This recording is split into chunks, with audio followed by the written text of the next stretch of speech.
দরজা খোলো, দরজা খোলো, কেউ আছো? আমি ক্লাসরুমের ভেতরে আছি, প্লিজ দরজা খোলো।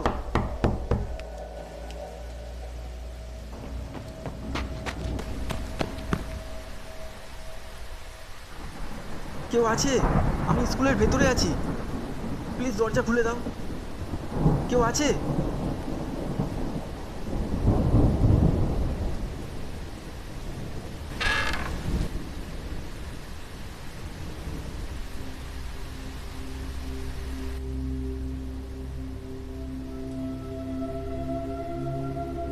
বন্ধুরা, যদি আপনারা ভূতুড়ে স্কুল পার্ট 1 এখনও না দেখে থাকেন তাহলে সেটা আগে দেখে নিন, নাহলে এই সম্পূর্ণ গল্পটি আপনারা বুঝতে পারবেন না। শুভম তাড়াতাড়ি করে সুইচ বোর্ডের কাছে যায় লাইট জ্বালানোর জন্য।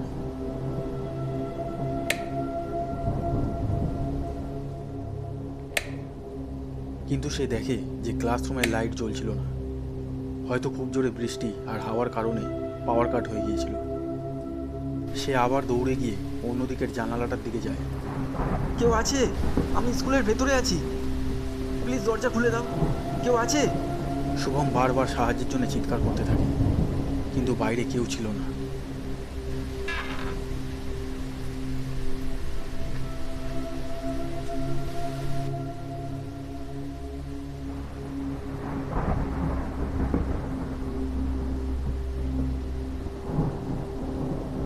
শুভম আবার একটা আওয়াজ শুনতে পায়। সে ক্লাসরুমের চারিদিকে দেখতে থাকে, কারণ সে বুঝতে পারছিল না যে এই আওয়াজটা কোথা থেকে আসছে।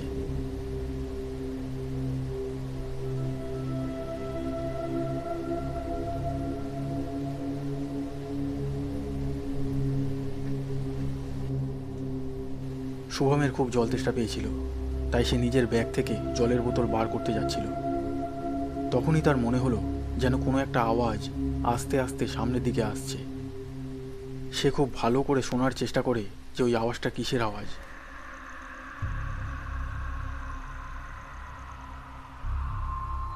কিন্তু কিছুক্ষণ পর শুভম যা দেখতে পেল সেটা দেখে শুভমের গায়ের লোম খাড়া হয়ে যায়।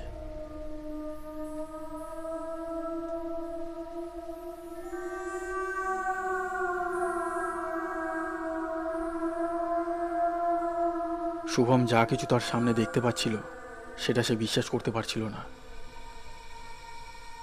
ভয়তে তার হাত পা কাঁপছিল।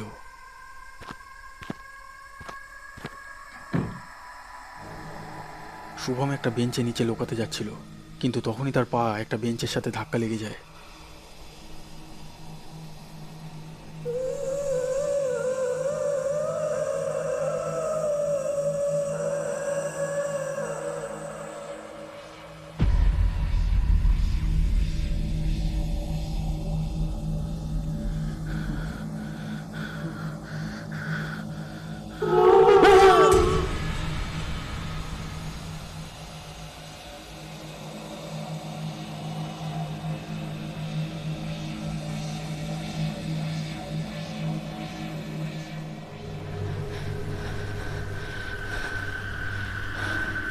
কেউ আছে?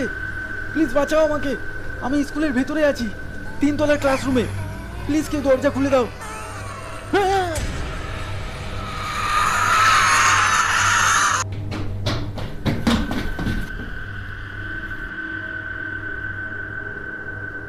শুভম বেঞ্চের ওপর থেকে নিচে পড়ে যায় আর টেবিলের সাথে ধাক্কা লেগে তার মাথা ফেটে যায়।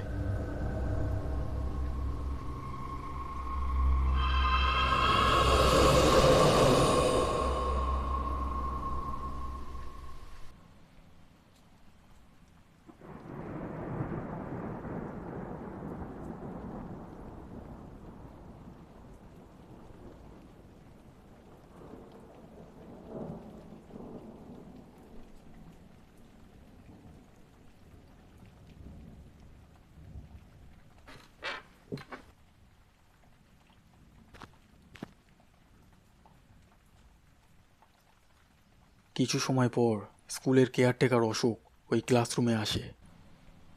হয়তো সে শুভমের চেল্লানোর আওয়াজ অথবা বেঞ্চ পড়ে যাওয়ার আওয়াজ শুনতে পেয়েছিল।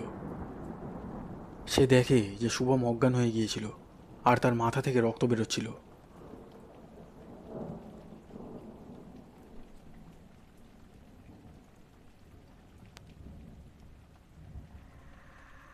অশোক খুব অবাক হয়। সে ভাবছিল যে এই ছেলেটি এই ক্লাসরুমের ভেতরে কি করে চলে এলো, আর ওর এরকমভাবে চোট লাগলো কিভাবে।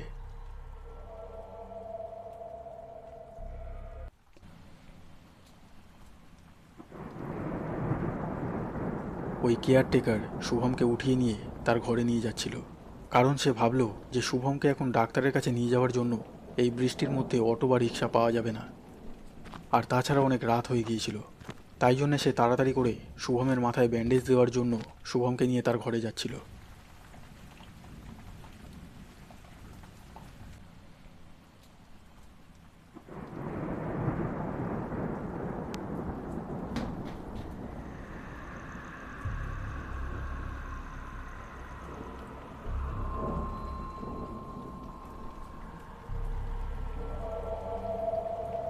এইসব কি হচ্ছে?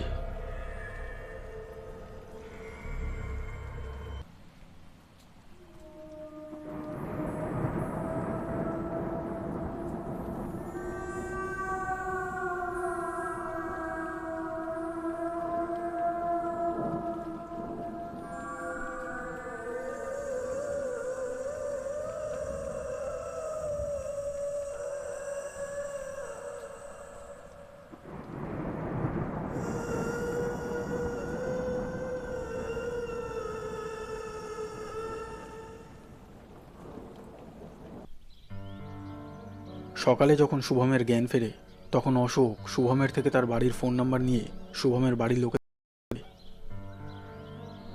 শুভম তখন সবাইকে বলে যে তার সাথে কি হয়েছিল।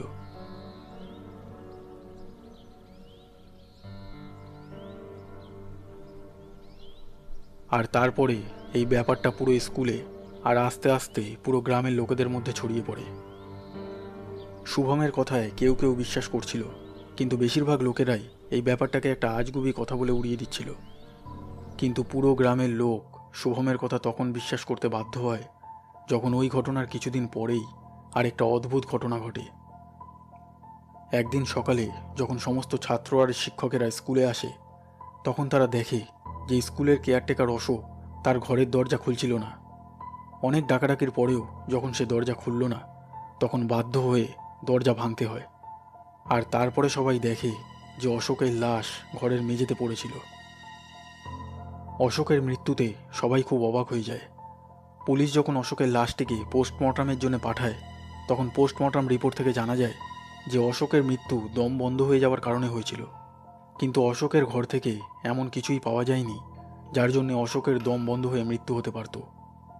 আর যদি কেউ অশোককে হত্যা করে থাকে, তবে সে ঘরের বাইরে কি করে বেরোবে, কারণ ঘরের দরজা আর জানালা ভেতর থেকে বন্ধ করা ছিল। এই দ্বিতীয় ঘটনার পর থেকে পুরো গ্রামের লোকেদের মনে এই স্কুলকে নিয়ে একটা ভয়ের সৃষ্টি হয়। আর এই ভয়ের কারণে অনেক স্টুডেন্টস এই স্কুল ছেড়ে অন্য স্কুলে চলে যেতে থাকে।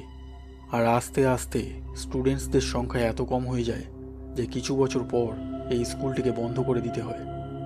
তখন থেকে গ্রামের লোকেরা দিনের বেলাতেও ওই স্কুলের সামনে দিয়ে যেতে ভয় পেতে লাগলো। আর এই স্কুলটিকে সবাই ভুতুড়ে স্কুল নামে জানতে লাগলো।